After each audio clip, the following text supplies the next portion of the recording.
What is up, everyone? Welcome to another episode of the Parisi Podcast. It is Coach Casey wrapping up the holiday season. I believe you're watching this the first Monday of 2026. Happy New Year. Hope you all had a very great 2025, end of 25, safe start to 26. All the cliches that we say here at the start of a new year. But this was a question that was posed to me. Today's episode, first of all, should be my last solo episode for a while. So thank you for bearing with me through the holiday season.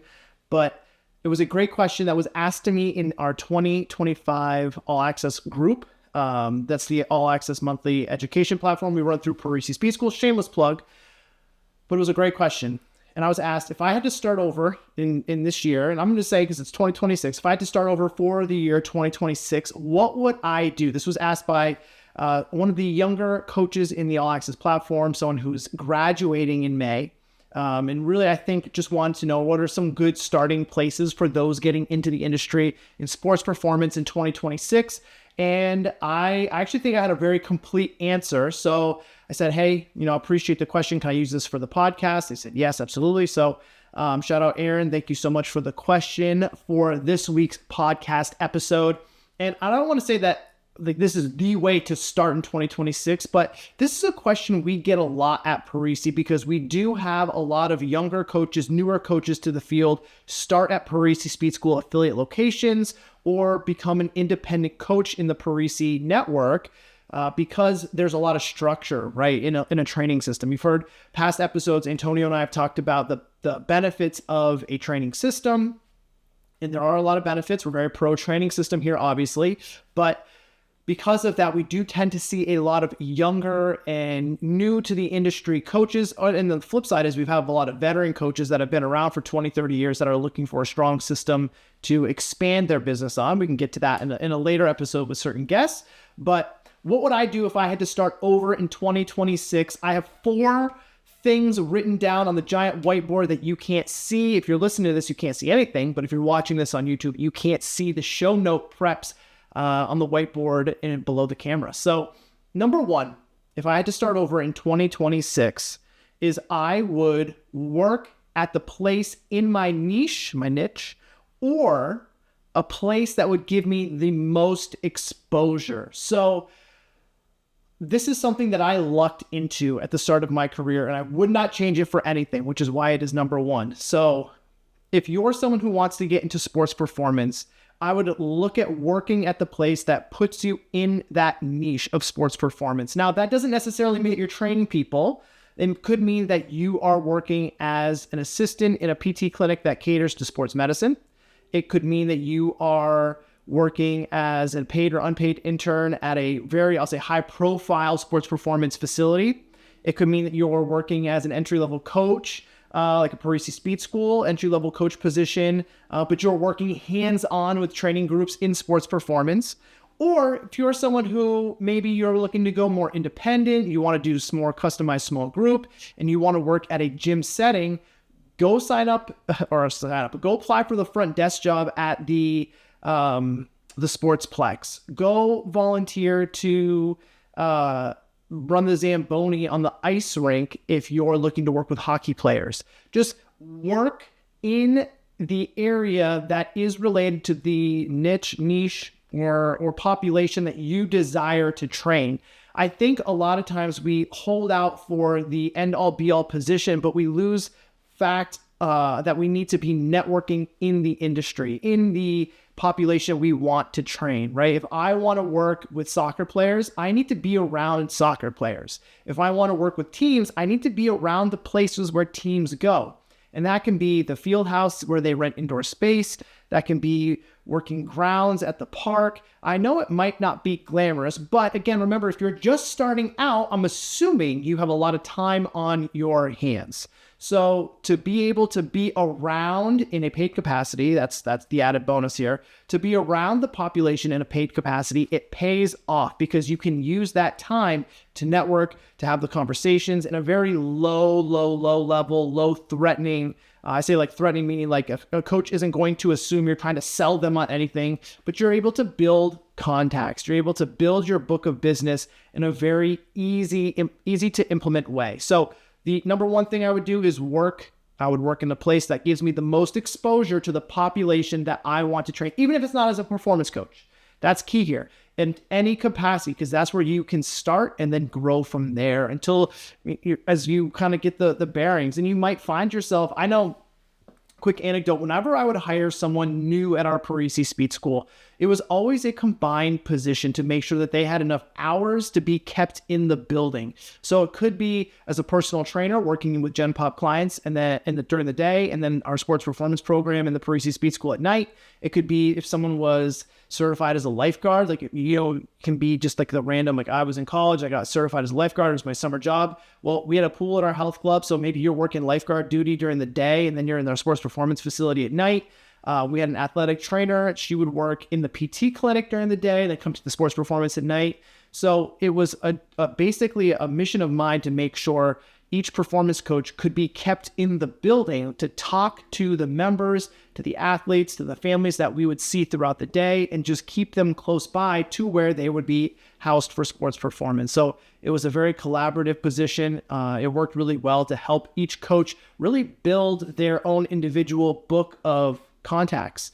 And they were supported in the place where they were working as well. So that is my number one thing that I would do. Is I would literally work, but find that place where you can have the most exposure. Now, number two, this is where we can start to get a little bit more granular and also I'll say a little more sexy, so to speak, as to what the recommendations would be if I was to start over. Number two would be to shadow/network within a radius of where I am living. So, for example, I'm in northern Vermont. I would set a 3-hour drive radius. 3 hours would get you down towards the Boston area. It would get you through New Hampshire into coastal Maine. And it would probably get you down close to like the Saratoga, Albany, central New York area. And within that radius, so to speak, that circumference, I would look at all of the facilities that were training people in the niche. I'll decide in 2026 if I'm a niche guy or a niche guy. But I would outline or find a list of all the gyms or training facilities that were doing what I wanted to do or what I aspired to do. I would find the coaches that worked there. I would just want to go spend time in the facility. And what I would do is I would reach out. I would say, hi, my name is Casey. I live in northern Vermont. I'm wondering if I could take a day in the near future to come down and shadow your operation. I'm really interested in working with insert said athlete population here. I see you guys do that. I love what you guys are doing. I would love to just hang out, network, and be a fly on the wall. Is that an opportunity, or is that a possibility that I can do? And that's all. I would just ask if I could shadow, watch, observe, and some places will reach out. Some places probably will never reply. I don't know if any places would say no. Anytime that I've ever done this, people have always been very receptive. I think what's cool about sports performance and in the fitness industry as a whole is a lot of times coaches and trainers want to talk to other like-minded individuals. And if you're going to come to me, I'm always down to talk shop and hang out. So I would do that. I have the list, and then I would actually show up. I would go, I would set the date, the time that worked well for the facility. I would roll in for a day. Again, the 3-hour drive radius means I could get up at 5 and be on the road and be there by 8:30. And what I would do is I would show up with coffee. I would show up with some breakfast sandwiches or some donuts, and I would obviously like bring them for the staff. I'd say, thank you for letting me come in here and introduce myself. And then I would just sit back. I would watch. I'd have a notepad. I'd write down questions. And I would just shoot the breeze and be a human being and just learn from these people. I wouldn't ask any questions. I would pass no judgment. I would just be a literal fly on the wall in these facilities and just trying to figure out what they do, what I liked, what questions I have, maybe what I didn't like, what I liked about the gym setup. I would just want to take all these notes, whether it be superficial to how they had the gym set up to the most intricate things of what they did in the warm-up. I'd ask follow-up questions, and I would just try to be a human being, and I would network with these people because it is so important to have a local network. And I do like a 3-hour drive time that you can pick up the phone, that you can get in the car and go see, and you can learn from, because there's a great chance that you as a trainer, you are going to need to know people who are doing it better than you if you want to do the thing that you aspire to do. And there's no better place to do that than to go dive in and do it. And again, I think a lot of places are very receptive to this, especially if you're just trying to hang out, be a cool person, bring some coffee, and just treat the staff to some coffee. And it might cost you $20 for a box of Joe, but it's going to be worth it, because what you're going to get out of it is tangible experience, and actually building a network of reliable sports performance coaches is going to be super critical and super beneficial.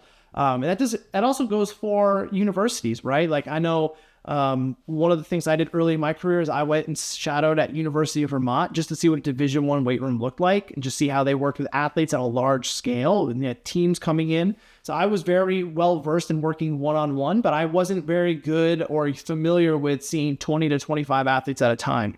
So I went to a place where they literally do that, 20 to 25 athletes in a team setting. And I just shadowed and I just watched. They were 15 minutes away. I would typically roll in with coffee, because every strength coach is caffeinated typically throughout the day. And I just said thank you, and I watched and networked, and it was awesome. So I would absolutely look to do that, but I would expand. And I know in a Q&A episode months ago, I mentioned that I would double down on this, and I absolutely would double down on this. And I would look to do this probably 2 weekends a month. If I had to really pinpoint, I wouldn't try to do it every week. I don't know if I would, as a young coach, if I'd have the funds for that, as far as gas, time, food, etc. But I would really focus on doing it twice a month. Find a place to go, shadow, network, do the thing, couch hop with some friends in the area if I had them, and I would roll in and just do that. Because I think there's a lot of practical experience, practical application you can gather from being hands-on in the actual gym. So then number 3, this is something that this was unexpected on the list here, but this stems from the conversation I had with Luke Rappaport a few weeks ago on the Parisi Podcast. Go check that episode out if you haven't. I would compete in the area of who or what I was looking to train. Now, if you're a sports performance coach, there's a good chance that you maybe have been an athlete in the past, or maybe you're not an athlete, whatever it may be. I know for me, like if I was trying to train basketball players, I would find a way to play and compete in the sport of basketball. If I was looking to train football players, same thing. And the reason I would do that is because, very similar to the idea of working at the place where you get exposure, if you're competing in that discipline, then you're going to be closer to the subject matter. You're going to have a more vested interest, and you're going to have relatability. You may not be the best at it. Don't get me wrong. You may not be quote unquote good or high level, but if you're actively competing in that discipline, you have a certain sense of relatability that other coaches don't have. And I can give you an example of myself where I was at the Parisi Speed School. She at the time was going to be a Division I female rugby player. She at the time was a pretty standout in our area in Northern Vermont. She was going to, I believe, Quinnipiac at the time for a Division I full ride to play rugby. She has since become one of the more popular rugby players in the entire world. Maybe you can read between the lines on who this person is. She came in for her initial assessment. She absolutely was everything you thought she'd be. Super strong, super fast, amazing athlete. She ultimately went and trained at a different facility close to me, where the coach had a specific rugby refereeing certification, because obviously I was a great sports performance coach, but I don't know the sport of rugby like someone who referees the sport. So when it comes to the relatability, this other coach just won out, and it was the deciding factor. So for me, I would make sure, as a coach just starting, I would compete in the discipline that I want to train, whatever sport that is. Again, maybe become a referee on the side.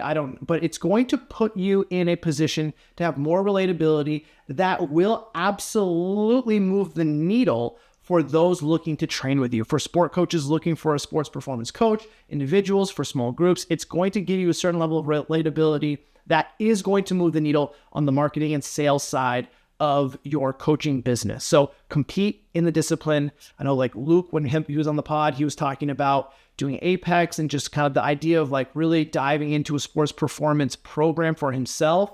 If you're working with athletes and you're training like an athlete, the athletes are going to know you're going to have a certain level of relatability, even if you're not a high level. Don't misconstrue the two. You can still move the needle just by competing and showing that you're interested and have a baseline and more, I'll say baseline to more advanced knowledge of that discipline. So compete in it. That's number 3. Number 4, and the final one, is I would say educate to a point and then go all in on experience. So this was something that I really, and obviously like at All Access, we curate an education platform. And the idea behind it is we try to bring in both practical experience, practical takeaways, but also educate to a point. So people will often ask, what's the next certification I should get? Oh, I just got my Parisi certification. I'm a Parisi certified sports performance coach. What should I get next? And the answer is, well, why do you need more, quote unquote, I don't want to say more education because it all is education, but a certification to a point. Like I could have rewritten this and said like certified to a point, but I wanted the enunciation of the E's and the E's, the alliteration, like educate then experience.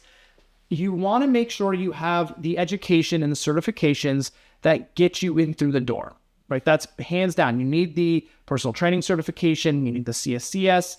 You need the sports performance cert. Right? You need a certain base level of letters, right? The certifications, the degrees, whatever it might be. We're not having a conversation about that, but you need to have a certain point to get you through the door. And then you need to actually train and you need to gain experience. You need to mess up in a constructive way. You need to just really learn how to be a kick-ass coach. And that takes years. I'll always remember my first boss at the Parisi Speed School. I remember I came in as a certified personal trainer, Parisi certification. He said, hey, Casey, like, I know you want to take the CSCS, take a year and just coach. Just do it. Just apply it. Just learn, study for the CSCS, but actually apply the stuff in real life. You'll learn more about it. I did that. Then I took my CSCS and I passed it. And then I was like, man, what's the next thing I should do? Well, I got into Olympic lifting. I went to the Olympic lifting club local to me and I started just dabbling in Olympic lifting. Then I got Olympic lifting certified. So I always had the certification come after the experience.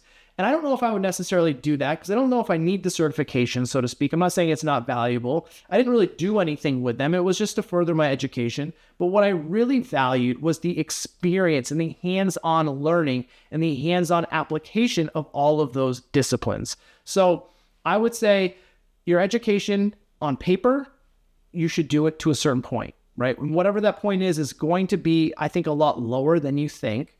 You have your baseline certifications to get in, and then after that, get in the trenches. And you just heard like work, like number 1, work in the place. Number 2 was go shadow. Number 3 was to compete. And number 4 kind of ties it all together.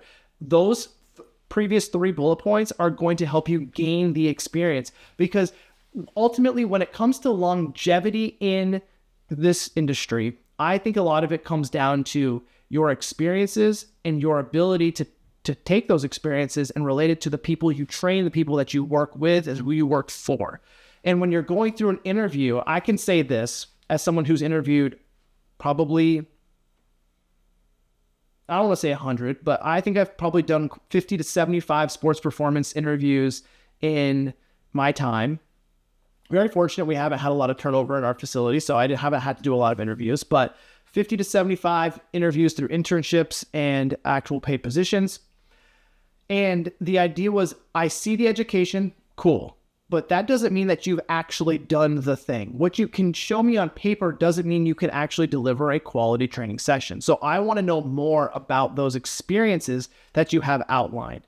Someone who tells me that they've traveled to 16 gyms in the Northeast to spend quality time, I can now have a conversation with you about what you liked about those trips, what was the most impressive thing you saw in the gyms that you went to. Like, I can now have a very depth structural conversation, and that's going to tell me a lot more about the quality of coach and your desires in the industry than someone who's like, yeah, I have this letter of certification and this certification is cool, but did you actually apply it? Have you used it? It's cool you have all of these, but did you do the thing? Like, you have the paper, but you can take those tests remotely. Did you actually apply it? Did you write the programs? Did you learn from the mess ups in the programs? I want to know those things. So educate to a point, but then go all in on the experiences, because those experiences are going to make you relatable to employers and also allow you to have the conversations with other coaches and employers of what you think works, what doesn't work, and allow you to express your opinions in a constructive way to a team setting. So